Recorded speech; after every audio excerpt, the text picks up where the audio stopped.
Well, it's another weekend and some other knife making. I made 3 railroad spike knives. This was my favorite one, really. It's pretty neat. And there's this one. And a dagger. Pretty cool. And I also learned that you don't want to get metal too hot or it'll melt and it'll fall off. Because that was going to be a nice knife, but I had to wind up kind of making it a scalpel looking thing.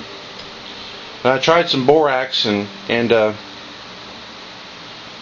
forge welded some 1/4 inch round iron together, kind of just to see if I could do it. I tried doing some stuff with cable, but it was really hard to do. Anyway, I just thought I'd put this video on here to show you I made